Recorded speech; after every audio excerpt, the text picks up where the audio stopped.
आप सभी को जय मसीह की। खुदावन यसु के पाक जलाली कुदूस जिंदा नाम में मैं आप सभी को सलाम कहता हूँ। Greetings to you in the name of our wonderful wonderful wonderful saviour Lord Jesus Christ. एक बार फिर से मैं आपका इस आज की अद्भुत मीटिंग में, आज के अद्भुत वचन में आपका स्वागत करता हूं। चाहे आप मुझे भारत से देख रहे हैं या आप मुझे अदर कंट्रीज से देख रहे हैं, I welcome each of you in the mighty name of our saviour Lord Jesus Christ. मैं आप सबका वेलकम करता हूं और आज मैं आपको इनकरेज करता हूं और मैं बिलीव करता हूं कि आज का वचन आपके जीवन को बदलेगा। आज का वर्ड आपको पवित्र आत्मा से परिपूर्ण करेगा। आपका आज का वर्ड आपको न्यू डायरेक्शन देगा और मैं बिलीव करता हूं कि आज के वर्ड को सुनने के बाद आपके अंदर प्रभु के साथ चलने की भूख और प्यास पैदा होगी। आमीन। मेरे भाइयों, मेरी बहनों, मैं सबसे पहले मैं शुक्रगुजार हूं अपने महान परमेश्वर पिता का। मैं प्रभु का धन्यवाद करता हूं जिन्होंने आज मुझे आपसे शेयर करने के लिए एक बहुत ही इम्पॉर्टेंट मैसेज दिया है। मैं आपसे विनती करता हूं, जैसे बाइबल के अंदर यीशु की वंशावली कई बार लिखी गई है। बाइबल के अंदर 5000 लोगों को यीशु ने खाना खिलाया था, ये 4 बार लिखा है। परमेश्वर ने अपने वचनों में बहुत सारी चीज़ें रिपीट की हैं क्योंकि वो जानते हैं कि हम कोई भी चीज़ एक बार में नहीं समझ सकते। वैसे ही मैं आपसे विनती करता हूँ, इस वीडियो को सिर्फ न एक बार लेकिन आप कई बार देखिएगा ताकि आज का वर्ड आप उसकी गहराइयों को समझ पाएं। मैं सबसे पहले अपने परमेश्वर को धन्यवाद देता हूं जिन्होंने मुझे आज इस महान वचन को आपके साथ बांटने के लिए कहा और मैं फिर से कहता हूं, today's word will change your life, will change your destiny. मैं बिलीव करता हूं आज के जिस लीक पर हमसे पहले वो परमेश्वर के सेवक चलते थे, वही लीक, वही पाथ आज प्रीच किया जाएगा। आज की मसीहत बहुत बदल गई है। मैं पहले भी बता चुका हूँ, आजकल मसीहत नहीं है, आजकल परफॉर्मेंस है। आज कई लोग जब गीत गाते हैं, बहुत सारे वीडियोस में आप देखते रहेंगे, एक ही वीडियो में कम से कम 5 बार ब्लेज़र चेंज किया जाता है।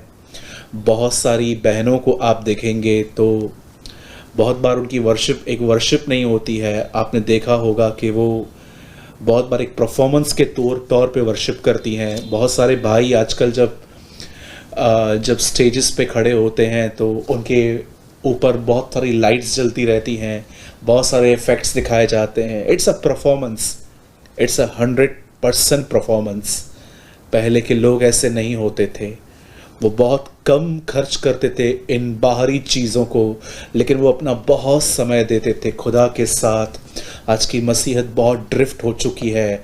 बहुत सारे प्रचारक भाई भी अगर आप उनको देखेंगे तो वो अपने चर्च में भीड़ इकट्ठी कर रहे हैं, पर वो उस भीड़ को चेला बनाना नहीं सिखा रहे हैं। तो ये सारी बातों को आज नज़र में रखे हुए खुदावन ने मुझे आज एक कलाम दिया है, एक वचन दिया है।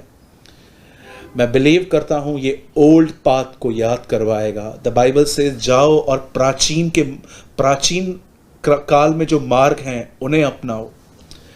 कई बार मैं प्रभु को कहता हूँ, लॉर्ड मुझे ये जो नई क्रिश्चियनिटी आई है ये मुझे नहीं चाहिए।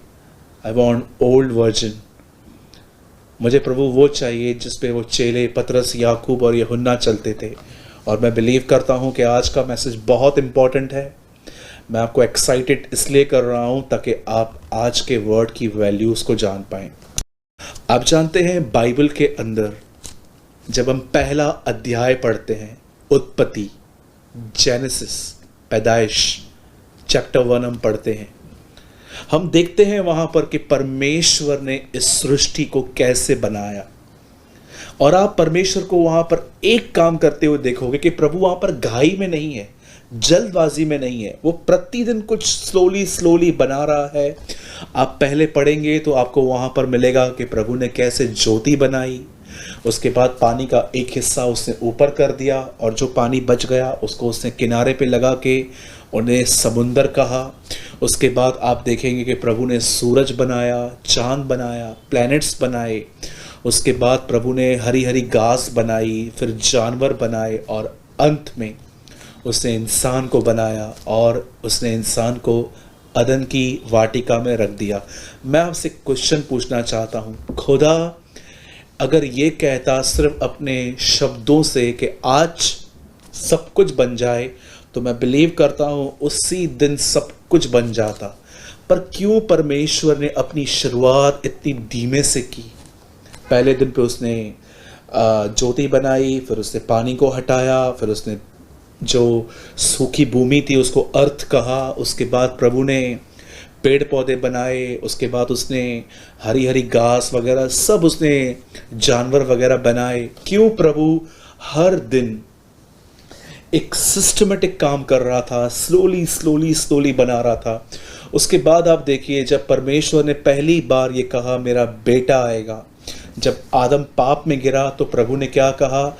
स्त्री का जो वंश है शैतान तुझे कुचलेगा, सांप तुझे कुचलेगा। आप जानते हैं कि ये भविष्यवाणी यीशु मसीह के लिए की गई थी, पर आप इस बात को भी जानते होंगे कि यीशु जल्दी में नहीं आया।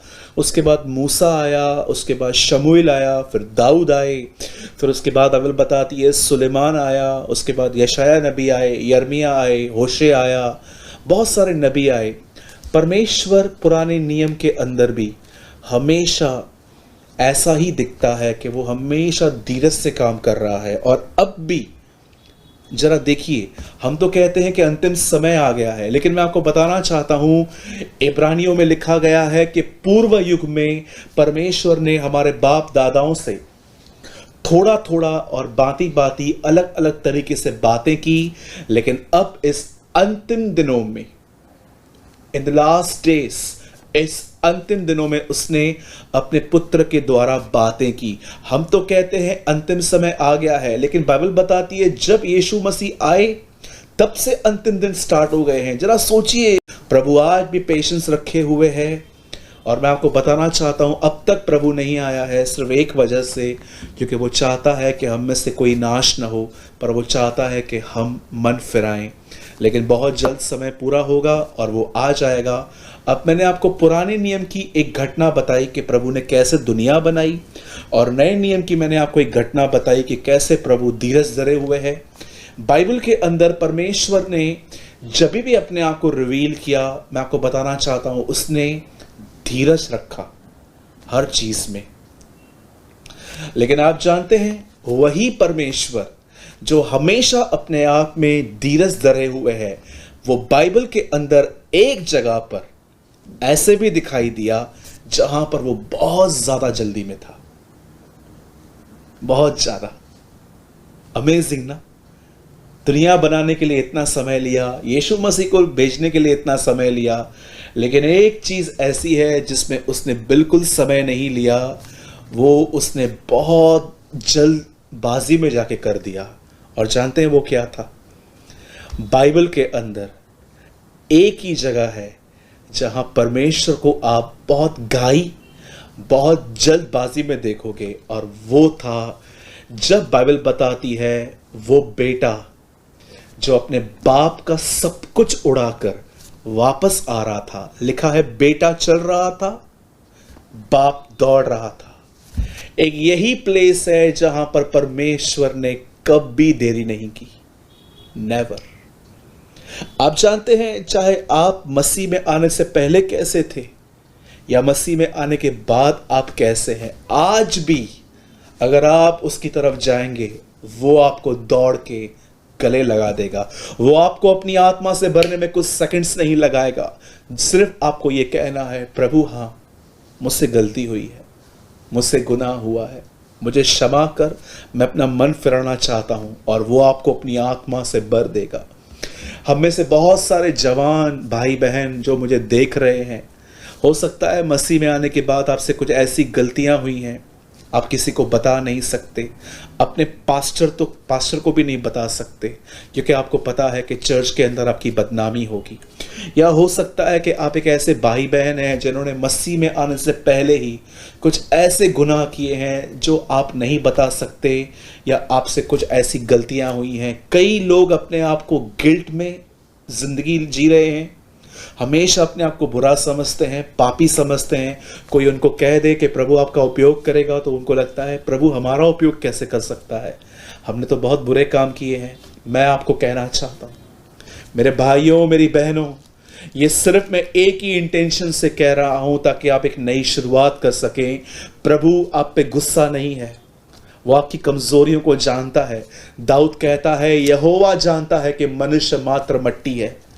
प्रभु आपको जानता है और आपके हालातों से भी वो बिल्कुल वाकिफ है।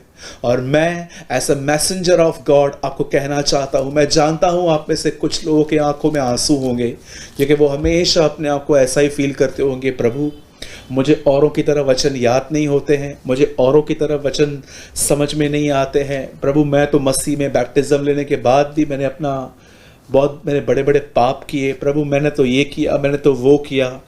आज इन सारी बातों को गाड़ दीजिए और खुदा आपसे कहता है मेरे बेटे, मेरी बेटी, मैं तुझसे प्यार करता हूं, मैं तेरा उपयोग करूंगा। उठ, वापस खड़ा हो।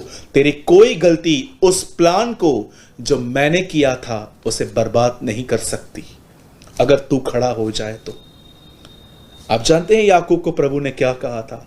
एक ऐसे आदमी को जो बचपन से चीटिंग करता हुआ आया था, भाई को उसने मूर्ख बनाया, फिर पिताजी को उसने मूर्ख बनाया, फिर अपने लोगों को वो हमेशा चीट करता रहा। प्रभु ऐसे व्यक्ति को भी कहता है मैं जब तक अपना मकसद पूरा न करूं मैं तुझे नहीं छोड़ूंगा। आज वही परमेश्वर आप में से हर व्यक्ति को, जितने लोग मुझे देख रहे हैं, प्रभु आपसे कहता है जो हो गया उसे पीठ के पीछे फेंक दे और एक नई शुरुआत कर, लौट आ। प्रभु एक सेकंड नहीं लगाएगा आपको स्वीकार करने में। वो कभी ना आपको छोड़ेगा, न कभी आपको त्यागेगा। याद रखिएगा, शैतान हमेशा आपको ये कहेगा कि प्रभु तुझसे दूर हो गया है, प्रभु चला गया है, लेकिन मैं आपको कहना चाहता हूं प्रभु वहीं खड़ा हो गया है। प्रभु कहां नहीं गया, आप उससे दूर गए हैं और वो आज आपको कहता है लौटा, लौटा। मैं आपको फिर से कहता हूं प्रभु आपसे दूर नहीं गया है, आप प्रभु से दूर गए हैं। और आज वही परमेश्वर उसी जगह पे आपको कह रहा है लौटा। जरा सोचिए पहले के दिन कैसे होते थे। जब आप प्रभु की आराधना करते थे आपके आंखों में आंसू होते थे, कई बार रोते रोते आपका पूरा नाक बहता था। आप कई बार चर्च के अंदर इस डायरेक्शन में खड़े होकर आराधना करते थे, आंखें खोलते थे तो आपकी डायरेक्शंस बदली हुई होती थी। कई बार आप उसके वचन को पढ़ते पढ़ते रुक जाते थे, पर अचानक आप वचन को पढ़ते पढ़ते आप रोते थे, पर अचानक आपके जीवन में कुछ हुआ, कोई व्यक्ति आया जिसकी वजह से आप खुदा से दूर चले गए। कोई संबंध आपने ऐसा गलत जोड़ा कि आप प्रभु से दूर हो गए। याद कीजिए पहले के दिनों को, आप कैसे खुश थे उसके साथ। आपके पास कुछ नहीं था, सिर्फ यीशु मसीह था और आप खुश थे। आप जिन चीजों के लिए खुदा के पास आए थे वो चीजें आपको नहीं मिली, पर आपने उससे उत्तम चीज पा ली, यीशु मसीह, और आप खुश थे। लेकिन आहिस्ते आहिस्ते ज्ञान का घमंड आप में आया, कोई चीजें आपको मिली, लोगों ने आपको थम्स दिखाए कि आप बहुत अच्छा करते हो, और आप आहिस्ते आहिस्ते घमंड की वजह से खुदा से दूर हो गए, किसी गलत संबंध की वजह से खुदा से दूर हो गए। और आज आप कई बार ये फील करते हो भाई मैं पहला सा प्रेम खो चुका हूं। आज खुदा आपसे कहता है मेरे बेटे, मेरी बेटी, लौट आ, कम बैक। और वो आपको स्वीकारेगा, वो भागेगा, क्योंकि वो कभी इस काम में धीरज नहीं धरेगा आपको स्वीकार करने में, क्योंकि वो आपसे प्रेम करता है। मेरे भाइयों, मेरी बहनों, मेरे इन वीडियोस को बनाने का उद्देश्य खुद को ऊंचा उठाना नहीं है। मेरे वीडियोस इस तरह बनाने का सिर्फ एक ही उद्देश्य है कि मैं एक ऐसी आर्मी रेडी कर पाऊं, ऐसे लोग रेडी कर पाऊं इस वीडियोस के माध्यम से, एक ऐसी सेना को खड़ा कर पाऊं प्रभु के अनुग्रह से, जो अपने जीवन में उसके साथ चलना सीखे और अपने जीवन में सबसे अधिक उससे प्रेम करने वाले लोग बन सके। That's it. मैं और कुछ नहीं चाहता। न मुझे इस बात की बड़ी खुशी है कि मुझे लाखों लोग फॉलो कर रहे हैं, न मुझे इस बात की बड़ी खुशी है कि मेरे वीडियोस को बहुत व्यूज़ मिलते हैं। मुझे सिर्फ एक ही उद्देश्य है कि मैं इन शिक्षाओं के द्वारा जो प्रभु ने मुझे दी हैं, मैं एक ऐसे लोगों को खड़ा कर पाऊँ जो अपने जीवन में परमेश्वर के साथ चलना सीख पाएं और अपने जीवन में सबसे अधिक परमेश्वर से प्रेम करने वाले लोग बन पाएं। That's it. और मेरी कोई भी इंटेंशंस नहीं है। प्रभु इस बात का गवाह है, जैसे पौल तिमुथियुस को कहता है कि मैं ये सब बातें प्रभु यीशु मसीह को उपस्थित जान के लिखता हूँ, वैसे ही इस कमरे के अंदर in the presence of our Lord Jesus Christ मैं खुदा की हुजूरी में आपसे कहता हूँ, इन वचनों को आपके साथ शेयर करने का सिर्फ एक ही पर्पस है कि आप प्रभु में और उसके साथ चलना सीखें और आप अब सबसे अधिक उससे प्यार करने वाले व्यक्ति बन पाएं। मेरे भाइयों, मेरी बहनों, आज वही खुदा आपका वेट कर रहा है कि आप लौट आएं और वो आपकी तरफ दौड़ेगा। खुदा आपसे मोहब्बत रखता है, प्रभु आपसे प्रेम करते हैं।